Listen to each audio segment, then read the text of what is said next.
Hey, all you out there. This is Morgan Christian with the Perch podcast. Our good friend Silver String Band met us with our first on-location podcast recording at the 2017 New Mexico Brew Fest for an interview talking about their awesome style dubbed Brewgrass, or they just made it up on the spot. Either way, it sounded awesome. Had to use it. It's folk music. It's bluegrass. It's a mixture of. It's beautiful. Go check them out. We had a great time talking to these guys and just amazing, very talented musicians. We had a great time, and we look forward to doing another episode when they go to release their second full-length album. These guys have only been together a few years, and they're already working on their second full-length professional album. You can check them out on Google Play, iTunes, Spotify, anywhere you get music.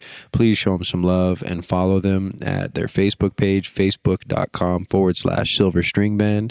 And you can also go to their website, which I could not make this up. It's downtofolk.com. No, I was not cursing. Do not cover your child's ears. That is downtofolk.com. Amazing guys. And of course, follow us on our Facebook page at facebook.com/APOB media. And of course, we would love to see you guys on Patreon. Patreon is a member-supported website. It's a way for you guys to get after our content as well as member-exclusive stuff that we're only going to be giving out if you guys were to join our flock, our murder, our group of flying feathered heathens on patreon.com/APOB media. And we'll go ahead and be giving you guys some really cool stuff just for signing up. I don't want to preface this anymore. Let's just get right to it.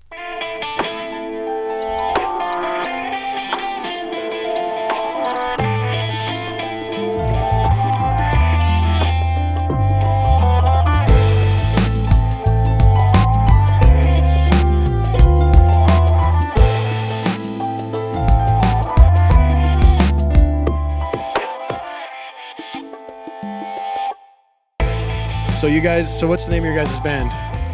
We're the Silver String. I've forgotten. Perch. The word perch. Stuck. What got you guys together initially? How did you guys meet, I guess? Well, the fiddle player and I, and she's not here, Emily Anslover, we already had a band, and some people moved, and we were making some adjustments, and she met Lars and Paul on Central. They were busking. Is that like code for something else? Oh, you know. Well, see, we were working. You were working class gentlemen. How dare I question? I'm sorry. Everyone actually. You had his red dress on. Yeah, so they were playing, and Emily got me in contact with them, and they came to rehearsal, and we had a different guitar player at the time, and that guy moved away. And when he moved, Kyle joined up, and we've got some rotating musicians in our band to support the amount of shows that we play. But for the most part, we've got kind of this core group and so just for sake of trying to put some voices to some names. So Jacob, right? You got Okay. So you play? I play the mandolin. Mandolin. I almost called it ukulele. I don't know how many times, but that's not what it is. No, it's the pick and fiddle. No Hawaii coming out of it, right? No Hawaii. Okay. All right. Kyle, what do you play? I play guitar. Guitar. Okay. Yep. And then what is the style? What bluegrass. Do you call that? I play really bluegrassy guitar. Okay.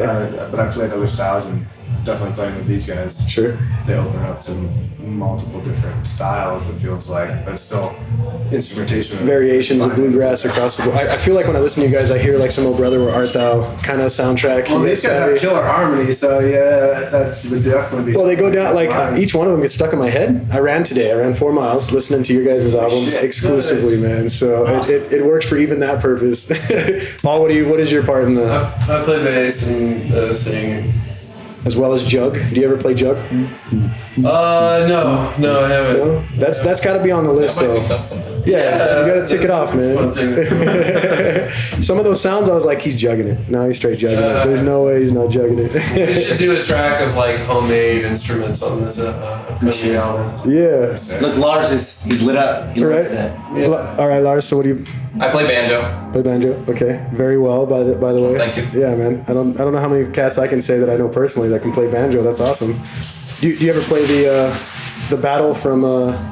Sure, dueling banjos. Yeah. I've played it with some people, but never actually worked on it hard to get it, performance ready. So I've got to ask, just because I only know one other banjo player in my life, is there like banjo duels that are legitimate? Like you guys just freestyle banjo and just like get judged or something? No competition or nothing? I think it's just one song, and the song even used to be called Mockin' Banjo.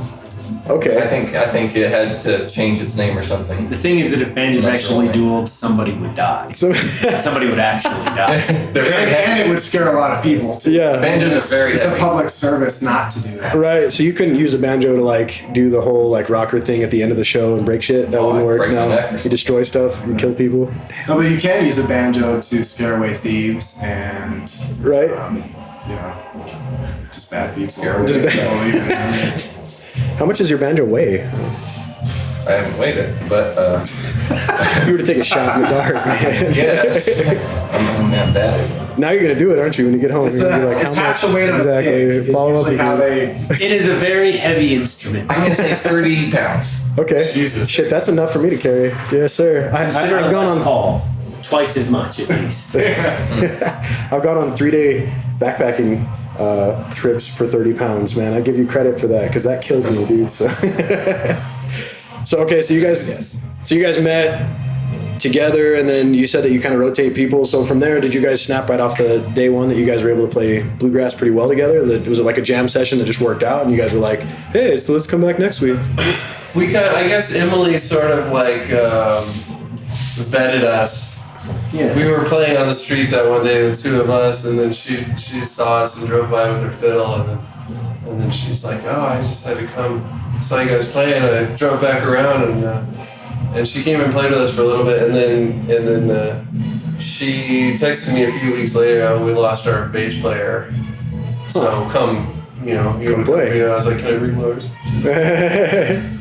But you guys all seem to have your own spot in each song. It's kind of cool. I like to watch the trade-off between you guys and really immerse yourselves in each one of those skills that you've, even if it's only been for 2 years, man. That's saying something to say that you can.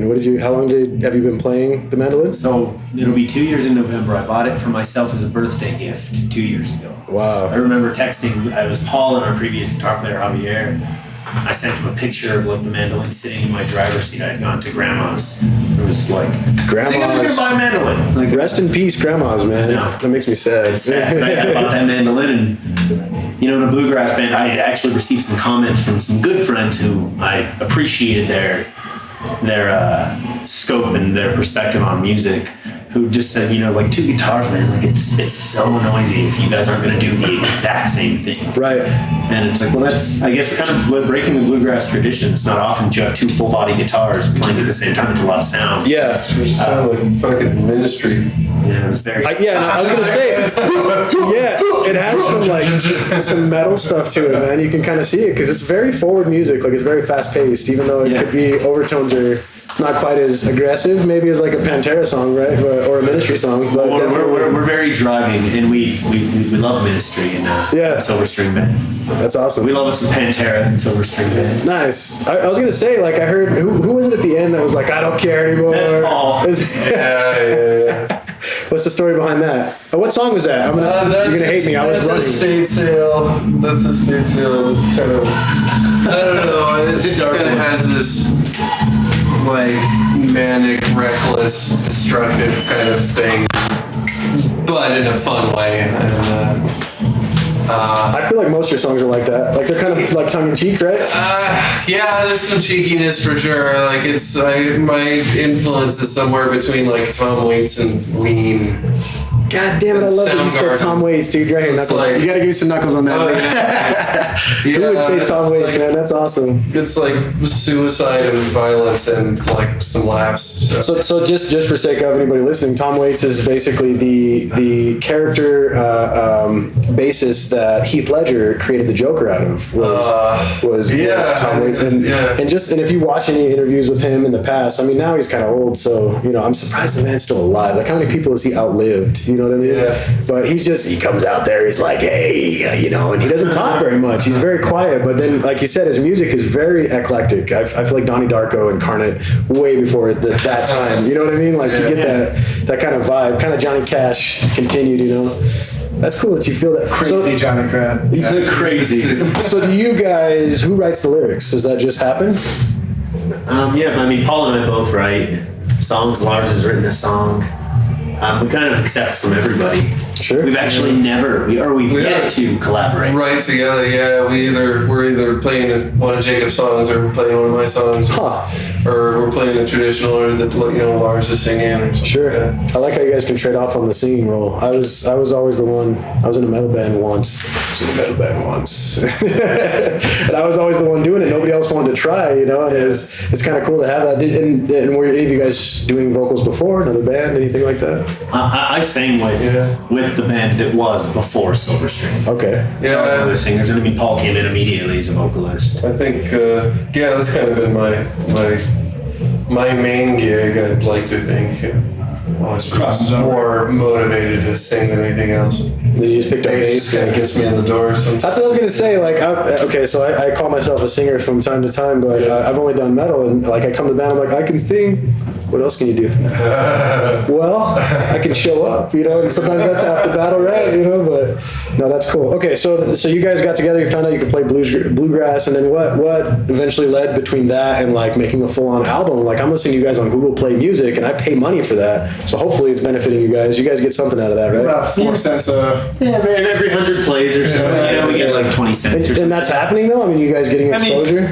Yeah, we've gotten some exposure. We went on tour this past summer, and we're doing the best we can, in the current music market, to get our music out there and to share it and kind of run our social media in a way that always has us going forward. We're looking at an expanded tour next year and getting quite a bit further from New Mexico than last year. Last year we just did some Utah and Colorado shows. Right, and then are those, and speaking very, very legally here, are they what you guys would say are more cannabis tolerant at those shows now that those areas? Lars called it God's country. That's where everything smells the way it should, right? Very fresh. It's very fresh though. I went to Colorado before that for a Felice Brothers show and was politely asked to stop vaping at a show, which has never happened In Colorado? in New Mexico. Oh yeah. I've been in the Sunshine Theater, which is maybe capacity of 1,000 people, maybe 500 people, and there's people passing stuff around, and you're in a place. That's crazy. I mean, I used to smoke weed at the launch pad in middle school. Yeah. I used to play shows at rallies. You remember rallies? I played at rallies. It's the bar rally? It's called rallies? Okay. I was like rallies, I'm thinking high school rallies for a second there. I'm like, he's not talking about high school rally. High school rally. I did actually go to high school with the guy. I never. But you weren't smoking joints on the balcony at those rallies, right? No. Okay, all right. I'm just making sure I'm linking things together. There's a bar on 4th, the 4th Street Mall, when it was still the 4th Street Mall. Okay. Yeah, apparently I have not been to. So then you guys. It's been gone. I know. The only place that I've played that was a 21 and over only. I played there underage. Oh They really? would put you in this little rope container that you had to stay in. And you couldn't go into the couldn't bar. go out. Yeah. Well, see, I played even we played at the compound, and because we were underage at the time, they made us the only time we could be in there was to put the gear on the stage. Yeah, and in then the back, play and then out the leave. back door. Yeah, you I weren't did allowed that to even too. hang out, and you're like, Go wait in the cargo hold. There were so many speakers at the compound. Yeah. Just the wall of speakers on either side. And then such a small space, and a lot of times I would feel that was the reason why it had such a good draw, was the fact that you had such a small space that it was it's like the Sunshine. You're that much more. What would you guys say is your favorite place to play in Albuquerque? For me, it's Marble. What about you guys? Marbles are most well-attended, funnest show, but the Chemo has great We've played the sound. Chemo a couple We of times. Really? Even without an audience there, it's just an amazing experience pleasure. to have. Really? To have the sound setup that they have. I have seen the Russian Ballet's presentation of the Nutcracker. My daughter was in Lovely. it, and it was absolutely amazing. But I've never. No. I think we opened. For the Nutcracker. Yeah. How did that work out? It's great. It was. Actually does. Yeah, okay, so my first show there was that I saw, I didn't go play, of course, was Collective Soul, of all people. Nice. Everybody, and that was the thing, is everybody was kind of sitting for the whole show until that one song, and then you put your horns in the air for First show I saw there was Paco de Lucia. No shit. That's an awesome place to see anything, though. Just the way that they laid out. Then you can drink beer. How many fancy places? You got to lift the pinky, though. That's the key for that. It's on Tommy Emmanuel there. Have you ever heard? finger picking? No. He is. Who is it? Blowing. Tommy Manuel. I want to make sure I catch Like it. seriously, one of the best guitar players I've ever seen. Finger And style. yeah, I mean, the guitar is another part of his body. Like it is completely in tune with him. It is insane. You don't see that to that degree too often. There was a cat that had the gospel circuit for a while, and he had like the world record of picks in a minute or something, and it was insane because it wasn't even really gospel, but I think he just played to that because it was an easy way to tour up, church to church, and it was just finger picking, and he would just, it would get to where he's shredding basically, at the end of the day, and then he'd use what is the thing called that goes across, the country guys use it, the steel guitar, Lap steel or pedal steel. yeah, and it was all finger, and he's just looking at you while he's just fingers are flying. That's the most amazing skill to have, to be able to play a flat guitar. That to me, it seems challenging. It's not even a guitar at that point, man. That thing is. It's like typing. Different kind of instrument. Yeah, No, you can call it typing. That's what it is. Okay, so the next topic that I wanted to cover was about your guys' sound. Do you consider it to be unique, or do you feel like you guys are playing into more traditional folk or bluegrass? A little bit of both. It's kind of like brewery grass. Damn it, I like that. Say it again. This is coming from Paul Hutton right here, Silver String Band. He's dubbing it. That's been like a really fertile scene for us with all the new breweries all the time. It's just like, it's a good match for what we do, and then you show up and it's, it's kind of like a loud, rambunctious crowd. So we play over that and try to get get people's attention. So we end up kind of stomping and yelling and playing real heavy. And so it's kind of bluegrass, fits, but though. it's a little more aggressive or something. Yeah. I want you guys to do it. If you can think about it, and you do end up getting a little bug one night and you're writing a song, I want you guys to do a pirate jam. I think you can do it so perfect. Like, I think of your guys' music playing, like, you got some sailors, they worked all day, and like you see them and they're fiddling and they got like one dude or some young kid in the corner dancing. I was trying to sing a Ween song and it came out that way. So bluegrass, I'm gonna roll with that. Bluegrass. I like that a lot, man. We're breaking new ground. So then, do you guys have other bands that are your sister bands? Like you guys play together all the time? Anybody else that you could? So we bring up? play with Kyle's other band. I have them. I'm in the Squash Blossom Boys too. The squash. The Squash. Okay. And so that's how, just been playing around and I think I met you guys basically through the music scene in town. Squash. The Squashies far exceed our presence in the bluegrass scene. Well, no, we've been playing longer, but Yeah. And then do you guys have an album? More grass. Yeah, okay. So you guys can Google Play, iTunes, all that stuff. Okay. Absolutely. Damn it. See, I wanted to try to give you guys all the... sometimes. Do you? Okay, yeah. See, and that's the thing is, like, I like to be able to try to get people from New Mexico that actually are trying to, publish themselves. I see a lot of guys that'll be like, oh, I got it on SoundCloud. I want, even if it's pennies, right? Like, it's something for you guys to be able to start moving that wheel towards the direction of actually being able to, like, stop working and start playing music, So I don't know if it'll ever happen through like soul music like that. Live shows is where you would really make money as a musician. That's where the money's at. that's where the money's at. Okay, so let's just, because we've landed on it, so what's the very next live show we could see Silver String Band at? Where are you guys at? November is kind of our off month. We only have a couple of gigs, and then Paul goes on baby vacay for little one. Yeah. To come. We'll be at Canteen on the 29th. That's a November show we enjoy. October. October 29th, the So Canteen in it's like Albuquerque? 2 weeks from tomorrow, Sunday. Okay. Find us on Facebook. We're just Silver String Band. The one from New Mexico, not Ohio. Yeah. Keep that in mind. The cool one. The younger folks, mind you, those nice guys in Ohio are so polite to us on the internet all the time. Yeah. We cross paths every now and They then. write us messages or let us know that they were tagged in one of our events. Yeah. We're not playing Albuquerque tomorrow, so I'm guessing we're mistagged. Yeah. Just And you can find us at downtofolk.com. Okay.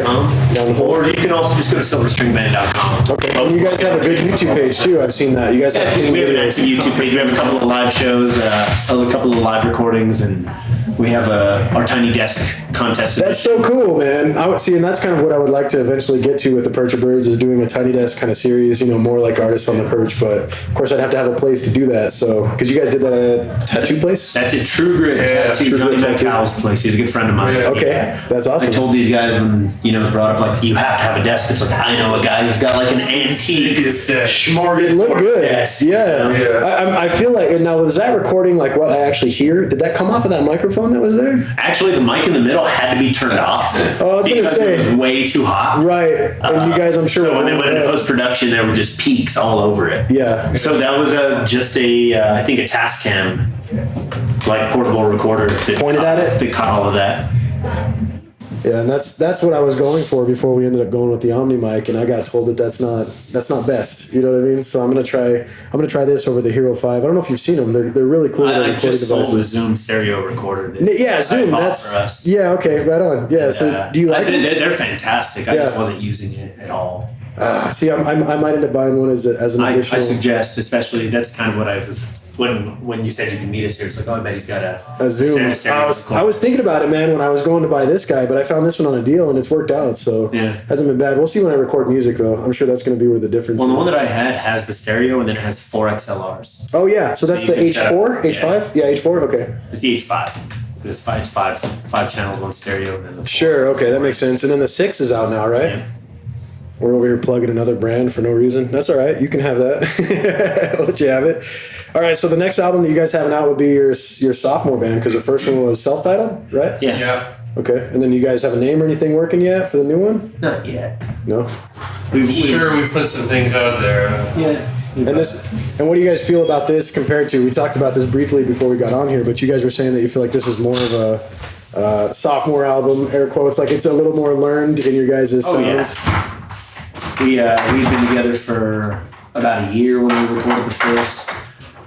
We had I'd say I know at least myself. We've gone through different levels of training at this point. We've played together a lot longer. We've really Damn, dude, that sounds like focused Jedi levels. ourselves. Okay, so talk to me. What do you mean training? What do you do to hone your skills with the mandolin, with the bass? I take lessons. Okay. Like I take lessons either online or with people if I can get like a single lesson. I took like a voice lesson a couple of weeks ago. Okay. Mandolin lessons online. Yeah. So Just and like just technical practice. very little background on you, but do you feel like you apply some of the teaching stuff because you're an English teacher, high school, right? Yeah. Well, I think the only way that I was able to learn the mandolin so quickly is I had to think of how I teach people. Would teach that, sure. And like, where would I start? So if somebody knew how to play the guitar already and they were learning the mandolin, what do they need to know first? Or if they were Sure. coming in the other direction, Right. if they're a mandolinist and they want to learn to play the guitar, You're- what would I tell them first? You're like Dimebag, man, because they have that video, right? In the Pantera home videos, Dimebag could play various instruments, and then they showed the lead singer, and they showed that they were like, he can't really play anything, But Dimebag would take it apart, and he'd learn each instrument, and that was like a thing for him. Because he could play the drums, he could play the guitar. Anything else you play besides the mandolin? Well, all of us actually. That's one of the things about Silver String Band is all of us are multi-instrumentalists. Kyle has shown up to rehearsals. He brought a lap steel to our last rehearsal. Paul is a proficient guitar player. It's funny that he never plays guitar in our band because of how well he plays the guitar. That's interesting. Lars has been a vocal instructor. Our fiddle player Emily, we have a show coming up for this Night of the Living cover bands at the Launchpad, and she's playing the bass, and she picked that up 3 weeks ago for the first time, and Wow. it's catching on. So And Night of the Living cover band is this Friday, which would be the 20th. Okay. Yeah, so I would love to be able to get this out on that day and hopefully be able to help you guys promote that. So definitely be able to try to get some people out there to see Silver String Band, Night of the Living cover band. Where's that at? that's the Launchpad. Launchpad. Okay, And of course. Joe's putting that one on. That's one of his traditions. Joe Anderson. That's cool. So who else is playing there that you guys are friends with that know? Oh man, there's a lot of bands playing that night. The Porter Draw, which actually their guitar player works with us as well. Josh Gingrich has been kind of filling in when he and Kyle kind of help us fill in shows together because everybody's really busy. And he plays with the Porter Draw. They're costumed as the Beach Boys that night. Oh, really? That's interesting. So it's like a cover plus a costume thing, or is there? Oh yeah, it's like it's essentially your band puts on a costume. Oh, no shit. Idea. What are you guys doing? We're doing the Talking Heads. Oh, okay, that's awesome. It's actually that, like I said, Paul's jumping on drums for 2 songs. Okay. Lars is going to be playing keys for a couple of songs. All right, Lars, I gotta ask, bro. It's a stupid question, but how come you don't ever play the drums, man? The name. I guess I never had the inclination. Do you feel like you could pick it up pretty quick though? Like, have you tried and you're like, not for me? Maybe. Maybe. I don't know. You don't know? Okay, so then you doing with the banjo is more. I mean, 100% like your flavor. You don't do do you do vocals? I didn't see you sing. I do sing. I don't sing as much as Paul and Jacob, but I do sing some. That's cool. Sing a lot of harmony vocals on some of the stuff. Okay. Yeah, banjo, I just really like it. You're good at it, man. That's Thanks. all that matters. That's cool. Well, so okay. So did you guys, when you work through these albums, do you guys have like a session you just do all at once, or do you guys put it together in pieces? Like he does something and then you do something, or is it live? You guys we jam record on? live generally. Okay. I think that'll continue to be our approach. We play really well off of each other, and that's part of the tradition. It sounds. I mean, I don't know. Bluegrass bands, I think they multi-track. Yeah. It just, in my mind, we've kind of talked about it. It just doesn't sound natural Yeah. to me. Well, I saw some stuff you guys did live. There were some people drinking beer. You guys were playing around a couch and stuff, and it seemed like you guys were kind of freestyling a little bit, even if it was some originals. And it sounded like it was good to see you guys kind of flow. You know what I mean? I think jamming's where you write new music. Really. Oh yeah, and I mean, bluegrass has a tradition of picking circles. Yeah, lots of you. Keep going. Everybody play a line. Lots of chord breakdown and stuff. Yeah, that's cool. It's a lot of fun in that way. But when we record, I mean, we definitely record live. There are some things on our album that are patched in. Yeah.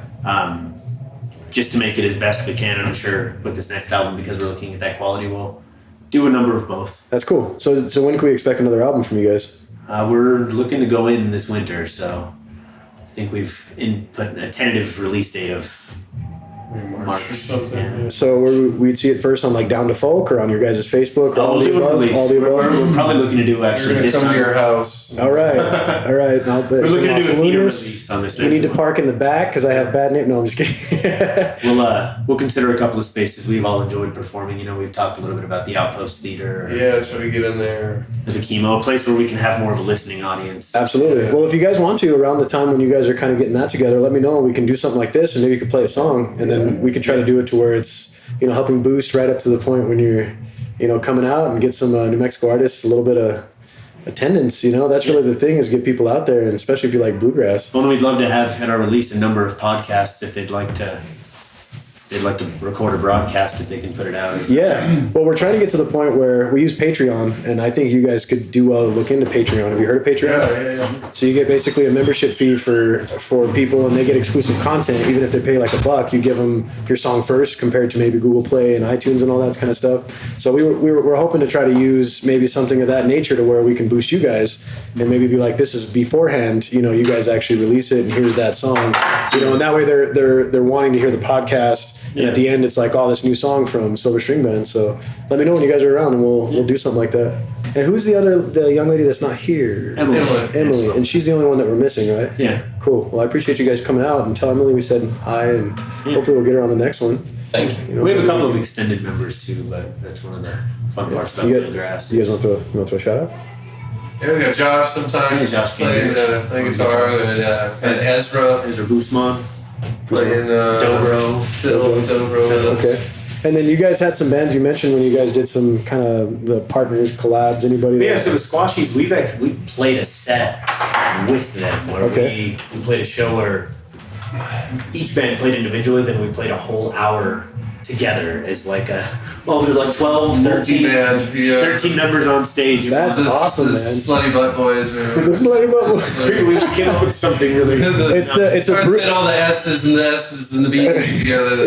it's a Brewgrass special. We got Slutty Butt Big Band. That's awesome. All right, guys. Well, we'll definitely try to get back together again in March, and then when we push this out in a couple of weeks, we'll just Anybody can check it out on your guys' page on perchabirds.com, and you guys can also check it out on the Perch a Bird Media.